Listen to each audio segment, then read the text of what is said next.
ख्रिस्त सभा आज प्रेषित संत बर्नबा किंवा बार्नबस ह्याचा सण साजरा करत आहे. तो एक यहुदी लेवी होता, अतिशय श्रीमंत होता आणि त्यांनी आपली जमीन विकून तिचे पैसे प्रेषितांच्या चरणापाशी आणले असं आपल्याला प्रेषितांची कृत्ये ह्या पुस्तकामध्ये वाचायला मिळतं.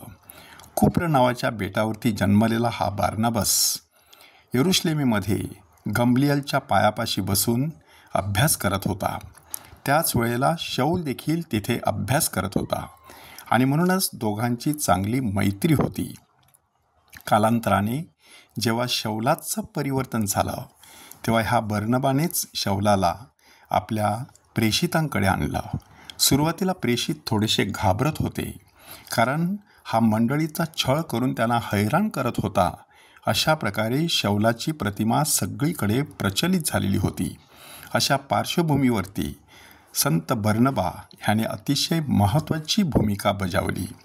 बार्नाबास ह्या शब्दाचा अर्थ प्रोत्साहनाचा पुत्र किंवा बोधपुत्र, म्हणजेच इतरांना आपली श्रद्धा टिकवण्यासाठी, त्या श्रद्धेमध्ये बळकट होण्यासाठी, ती श्रद्धा वाढविण्यासाठी संत बर्नबा सातत्याने प्रयत्नशील असायचा. आणि म्हणूनच संत बर्नबा आणि संत पॉल ह्या दोघांना ख्रिस्त सभेने प्रेषित पदाचा दर्जा दिलेला आहे. हाच बर्नबा अंत्योखिया ह्या ठिकाणी जातो आणि त्या ठिकाणी बऱ्याच लोकांना प्रभूची सुवार्ता सांगतो. तेव्हा त्याच्या लक्षात एक गोष्ट येते की परमेश्वराचा पवित्र आत्मा केवळ यहुदी लोकांवरच नव्हे तर परराष्ट्रीयांवरती देखील उतरतो. आणि म्हणूनच पुढे परराष्ट्रीयांचा प्रेषित असलेल्या संत पॉलला तो सोबत करतो आणि बऱ्याच ठिकाणी परमेश्वराची सुवार्ता पसरवितो. ही सुवार्ता पसरवित असतानाच इसवी सन 45 साली जेरुसलेमच्या परिसरामध्ये मोठा दुष्काळ पडला. लोकांनी आपल्या जमिनी विकलेल्या, पैसे प्रेषितांच्या चरणापाशी ठेवलेले, म्हणून प्रेषित सर्वत्र परमेश्वराची सुवार्ता पसरू शकत होते.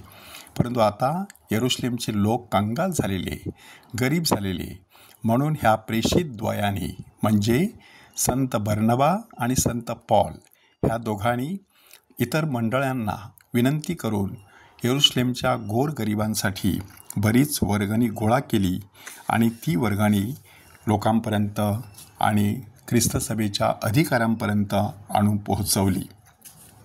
ह्याच बर्नबावरती आणखी एक जबाबदारी देण्यात आलेली होती की ख्रिस्त सभेमध्ये एक महत्त्वाचा प्रश्न निर्माण झालेला की परराष्ट्रीयांनी सुनता करून ख्रिस्ती व्हावं की सरळ ख्रिस्तावरती विश्वास ठेवून त्यांना ख्रिस्ती होणं शक्य आहे. आणि मग यरुशलेमच्या धर्मसभेमध्ये असा निर्वाळा देण्यात आला की त्यांनी सरळ ख्रिस्तावरती विश्वास ठेवून ख्रिस्ती होणं त्यांना शक्य आहे. ही बातमी घेऊन बर्नबा आणि इतर परराष्ट्रीयांपर्यंत पोहोचले आणि त्यांना ही शुभवार्ता कळविण्यात आली. संत बर्नबा ह्याच्याविषयीची आणखी फारशी माहिती जरी उपलब्ध नसली तरी देखील इसवी सन 61 साली त्याच्या डोक्यामध्ये एक मोठा दगड घालून त्याला ठार करण्यात आलं, अशा प्रकारची एक समज प्रचलित आहे.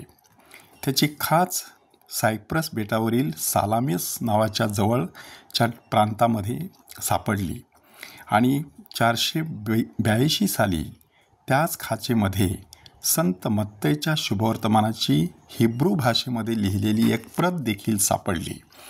ह्यावरून आपल्या लक्षात येतं की जो प्रेषित आयुष्यभर परमेश्वराची सुवार्ता पसरवित राहिला तोच प्रेषित आपल्या मरणानंतर देखील परमेश्वराची सुवार्ता पसरवित होता.